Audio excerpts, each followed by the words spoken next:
Attention gun crew. Stand by for orders. Ladies and gentlemen, we welcome you on board the USS Constellation. The ship that you're standing on today is an 1854 sloop of war. She carried 20 guns on this deck. Her main armament consisted of 8-inch shell guns, of which you see 16 of them here.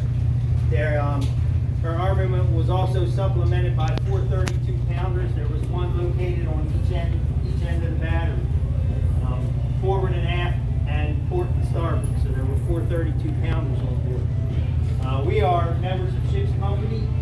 We are a volunteer organization. We come aboard on a regular basis to demonstrate what life was like aboard the ship.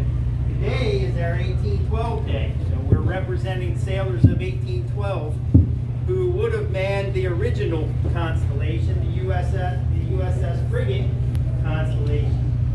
The frigate was a 38-gun frigate, meaning she carried guns on 2 decks. Okay, she carried 38 guns, most of which were called 18-pounders. Now, during the period of the War of 1812, it was common to rate guns by the weight of the cannonball that they fired. So, Constellation carried long guns that fired a solid shot, and most of them were 18-pounders. So that solid shot weighed 18 pounds. These guns that you see before you today are model 1842. Remember, this ship is first commissioned in 1855. These guns were designed in 1842, and they're called 8-inch shell guns. 8-inch refers to the size of the bore. And so the bore is 8 inches in diameter. The shell that it fires is slightly smaller than that. Now, in the age of sail, when an enemy was sighted, it'd be sighted from one of the by a lookout from the top of the mast, and he would shout down that a sail was sighted. The captain would decide if he wanted to investigate or pursue or whatever the case might be.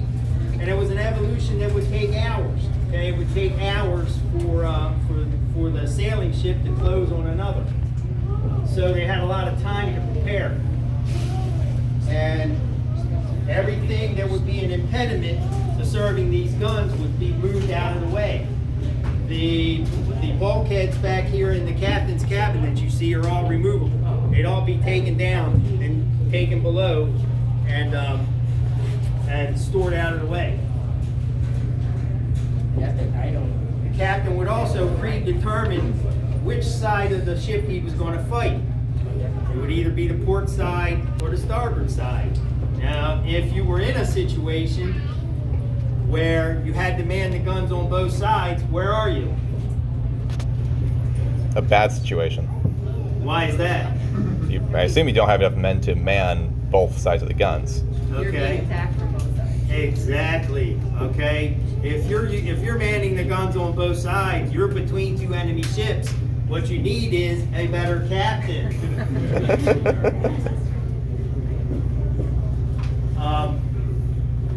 So each one of these guns had a crew of 14 men and a boy. They would man one side. If it was necessary to man the guns on the other side, they would trice up this gun and they would switch over to the opposite side. Notice I said 14 men, and that's because of the weight of the gun. Each one of these guns weighs in excess of 7,000 pounds. And there was a boy assigned to each gun. Now, they were supposed to be at least 16 years old, but the Navy notoriously enlisted boys younger than that, as young as 11 years old. Their function was to serve as what was called a powder monkey. Okay? And a powder monkey there would be one powder monkey assigned to each gun. Their job was to go below to the powder magazine. Down below us, 2 decks below us, is the orlop deck. The powder monkey would run down to the orlop deck, either forward or aft, where the powder magazines were located underneath of the orlop deck. And there would be sailors down there, gunner's mates. They would be loading the cartridges.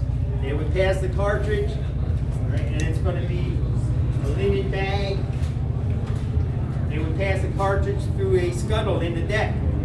And the powder monkey would take the cartridge, put it in a leather passing box that he carried, and he would go to his individual gun. That system continued until it was replaced by mechanical elevators in the 1880s in the age of steel ships. It was very efficient. It prevented from an accumulation of powder bags on the deck. The greatest hazard on board a wooden ship is a fire. So you didn't have powder bags accumulate on the deck. They were delivered one at a time. The cartridge was expended. The powder monkey went back below to get the next one. By the time he came up, the gun was ready to be loaded again. Now, listen to me long enough, it's time to see something, all right? So, the guns, as I stated, the guns are triced up. When they're at sea, you've heard of a loose cannon before? That's what it refers to, a loose cannon. The gun weighs over 7,000 pounds. If you're on a pitching deck, it would roll back and forth, and there's no stopping it. All right, so the guns are kept secured while they're at sea. They're also kept loaded while they're at sea and run out the gun port. So if we were at sea, what we're about to do would be unnecessary because the gun would already be loaded. But because we're in port and the gun is unloaded, we're going to have to run the gun in. So the first evolution is to cast, loose, and provide. Cast, loose, and provide.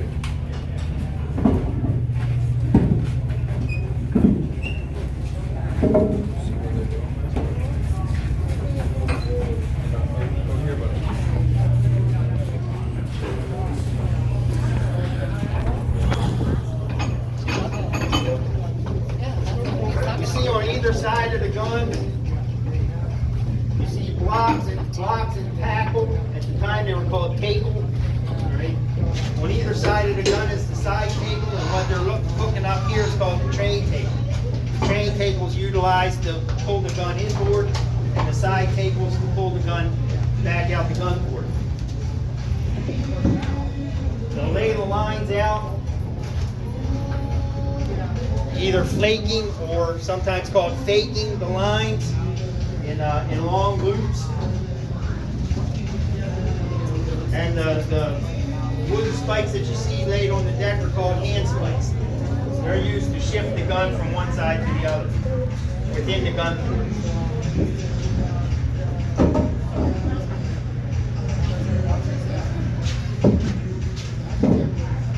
Next, we need to run in the gun because the gun is a muzzle loader, so it must be loaded from the other end. Sure, run in gun.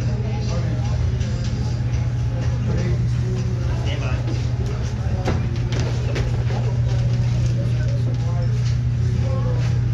Action. Heave. Action. Heave. Action. Heave. Action. Heave. Action. Heave. One more. Action. Heave. Well,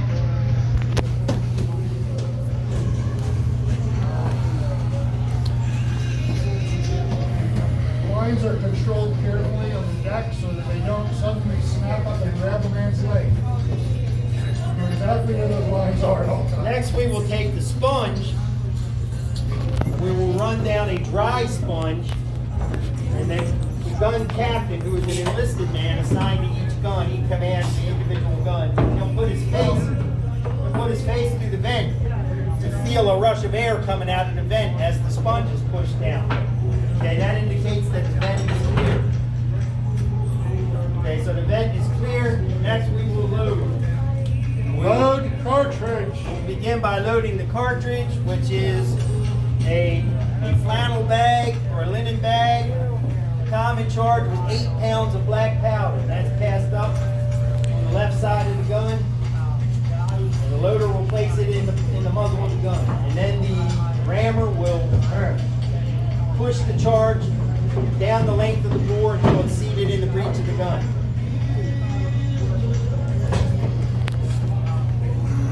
The gun captain takes out a priming wire, he puts it in the vent, he's feeling for the cartridge to make sure that it's properly seated. But he does not pierce the cartridge at this time. Oh, Okay? He says has its home, so it's properly seated. Next, we will Shall we load with, Lieutenant? load shell. Load shell. Okay, this is a representation of the shell. It's an 8-inch. It's called a common shell. It was a 52-pound cast iron ball. It's hollow in the center. In the center of the ball, there's just under 2 pounds of black powder. And it's topped by a fuse, which is a timed fuse. Okay, so the length of the fuse, it would either be a 3-second fuse, a 5-second fuse, could be up to a 7-second fuse. And the length of the fuse corresponded to a range downrange. These guns had a range of just about a mile. Okay, you remember from middle school, I guess a mile is 1,760 yards. These guns had a range of 1,776 yards, so slightly over a mile. Okay, so On the range of an 1812 weapon. not a mile, Approximately. not a mile, Approximately. maybe half a mile, Probably half a mile. depending on the size of the gun. On top of this fuse is a lead cover. As it's passed up through the loader will strip off the lead cover. He'll pass it to the gun captain. The gun captain keeps it in his pocket. That serves as a record of how many rounds this particular gun has fired. Okay, so this is passed up.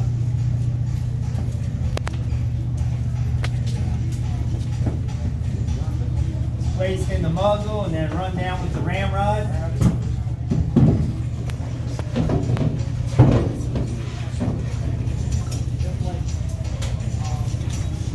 Next, the gun is run out the gun port. Run out. Sailors will man the side tables. Action. Heave. All together. Action. Heave. Action. Heave. Action. Heave. Well The gun captain will then take out his priming wire and place it down the vent, and it'll pierce the powder charge. That exposes the powder charge. He then, for this particular gun anyway, he then takes out a primer, which consisted of a goose quill that was filled with black powder. And on the top of the goose quill was placed a lead cap. That cap contained an explosive called fulminated mercury. And that explosive is sensitive to percussion. And these guns have a percussion hammer method of firing. So that's placed in the vent. When the gun is aimed to the gun captain's satisfaction, he will raise his left hand, indicating that the gun is ready to fire. The gun's ready. Fire as she bears! Gun fired! This is a drill, people. Run through it again.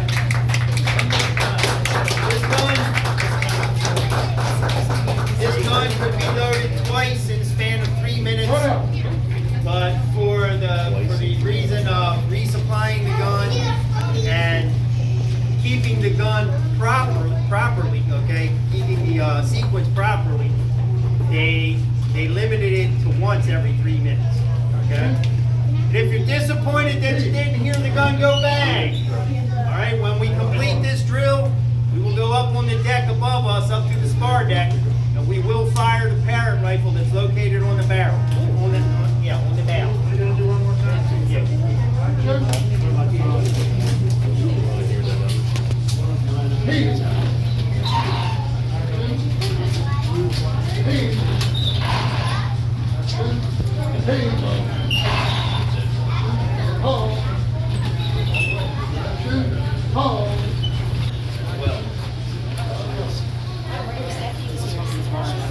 Serve it, sponge, wet sponge. Oh, okay.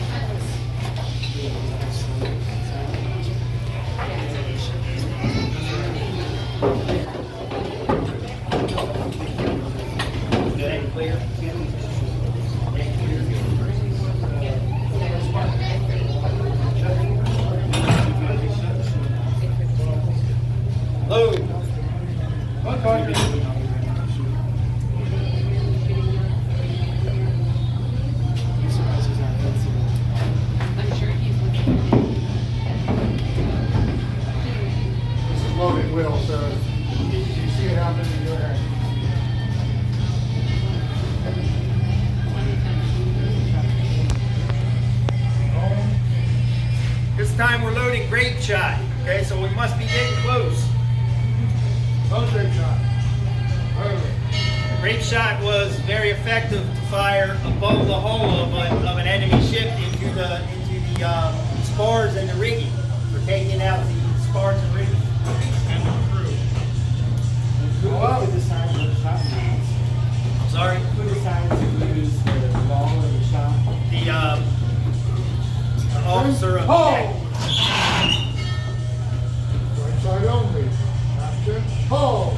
Right. Action. Ho! Stand by.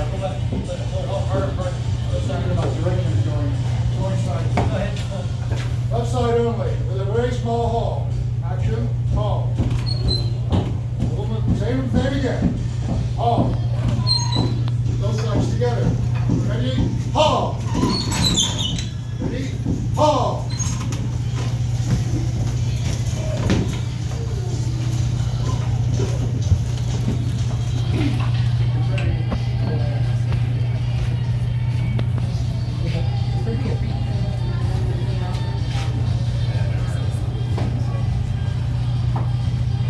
Ready? Fire bears. Gunfire. Secure the peace. All right, as I stated, ladies and gentlemen, if you're disappointed that the gun was not fired,